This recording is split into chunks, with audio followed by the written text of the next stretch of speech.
வீடியோவில் என்ன பார்க்க போகிறோம் அப்படின்னா work done in an adiabatic process. Adiabatic ப்ராசஸில் ஒர்க் டன் எப்படி இருக்குன்னு பார்க்க போகிறோம். ஸோ அதுக்கு முன்னாடி அடியபேட்டிக் ப்ராசஸ்னால் என்னது? ஸோ உங்களுடைய சிஸ்டம்க்கும் சரௌண்டிங்ஸ்க்கும் நடுவில் ஹீட் எக்ஸ்சேஞ்சே இருக்காது, அதுதான் அடியபேட்டிக் ப்ராசஸ். பட் உங்களுடைய வால்யூம், ப்ரெஷர், டெம்பரேச்சர் எல்லாம் சேஞ்ச் ஆகலாம். ஸோ அப்போது பிவிடி இதுதான் உங்களுடைய ஈக்குவேஷன் ஆஃப் ஸ்டேட்ஸை.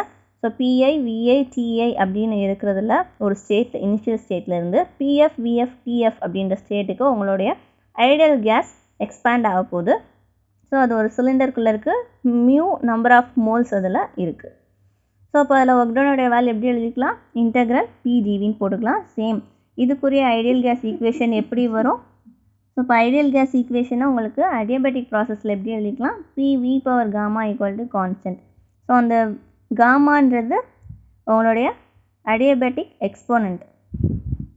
ஸோ கான்ஸ்டன்ட் தான் அதுவும். ஸோ அதோடைய வேல்யூ CP/CV அப்படின்னு சொல்லி நம்ம ஆல்ரெடி படிச்சிருப்போம். ஸோ அப்போ பிக்கு பதிலாக தான் இங்கே நம்ம சப்ஸ்டியூட் பண்ண போகிறோம். ஸோ அப்போ பியோடைய வேல்யூ என்ன வரும்? Constant by V power gamma. So இந்த டேர்மை இங்கே சப்ஸ்டியூட் பண்ணியிருப்போம். ஸோ அப்போ constant by V power gamma into dV. கான்ஸ்டன்ட்டை வெளியே போட்டுடலாம். கீழே உள்ள டேர்ம் மேலே வந்துச்சுன்னா V power minus gamma into டிவின்னு வரும். ஸோ இது எக்ஸ் பவர் என் ஃபார்முலாவில் தான் இருக்குது. ஸோ இப்போ இன்டெக்ரல் எக்ஸ் பவர் என் அப்படின்னா என்ன போடுவோம்? எக்ஸ் பவர் என் ப்ளஸ் 1/n+1ன்னு போட்டுக்கலாம். ஸோ அப்போ V power minus gamma plus 1/-காமா+1 இதுதான் உங்களோட இன்டெக்ரேஷன் வேல்யூ. அதான் இங்கே போட்டிருக்கோம்.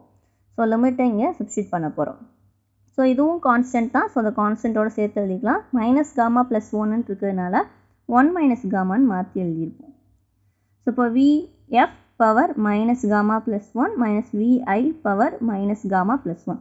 ஸோ இங்கே இந்த வியவும் காமாவையும் கொஞ்சம் நல்லா டிஃப்ரென்ஷியேட் பண்ணி எழுதிருங்க, இல்லைனா ரெண்டும் ஒரே மாதிரி தெரியும். ஸோ மேலே பவரில் உள்ளதை கீழே டினாமினேட்டர் கொண்டு வந்தோம் அப்படின்னா பவரில் சேஞ்சஸ் இருக்கும். ஸோ இப்போ minus gamma plus 1 gamma -1 change ஆகிடும். ஸோ அப்படி மாற்றி எழுதியிருக்கோம் ரெண்டு சைடுமேவும். இப்போ வெளியே இருக்க கான்ஸ்டன்ட்டை உள்ளே மல்டிப்ளை பண்ணி எழுதியிருப்போம்.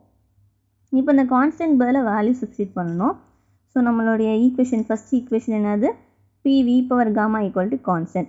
அப்போது இனிஷியல் ஸ்டேட் அண்ட் ஃபைனல் ஸ்டேட்டில் இந்த ஈக்குவேஷன் எப்படி எழுதிக்கலாம்? PI VI power gamma equal to constant, PF VF power gamma equal to constant எழுதிக்கலாம். ஸோ ரெண்டுமே கான்ஸ்டன்ட்னால ரெண்டுமே ஈக்குவலாக தான் இருக்கும். ஸோ இப்போ இந்த கான்ஸ்டன்ட் பதில் அதை சப்ஸ்டியூட் பண்ணிக்கலாம். ஸோ இங்கே எஃப் இருக்கிறதுனால எஃப் வர டேர்ம் சப்ஸ்டியூட் பண்ணணும், ஐ இருக்க இடத்துல இந்த டேர்மை சப்ஸ்டியூட் பண்ணணும். அப்போ PF VF power gamma by VF power gamma -1 minus PI VI power gamma divided by VI power gamma -1 into முன்னாடி இருக்க அந்த டேர்ம் இருக்கும். ஸோ இதில் இந்த விஎஃப் பவர் காமா -1 மேலே போச்சுன்னா எப்படி வரும்? ஆல்ரெடி நமக்கு VF power minus gamma plus 1ன்னு வரும். அப்போ ஆல்ரெடி இங்கே வெறும் காமா இருக்குது.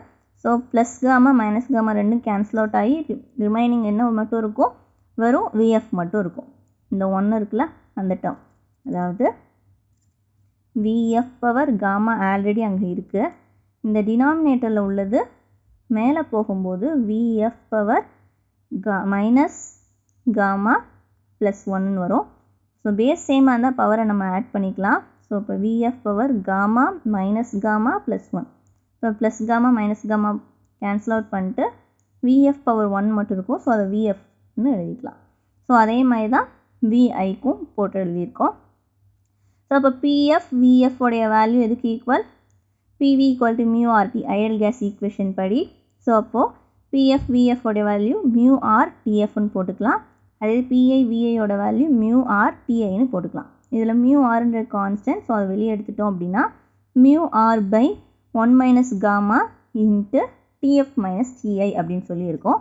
ஸோ இதுக்குரிய ரெண்டு கேசஸ் என்ன அப்படின்னா same adiabatic expansion and adiabatic compression. So அது எப்படி இருக்குன்னு பார்ப்போம் வாங்க.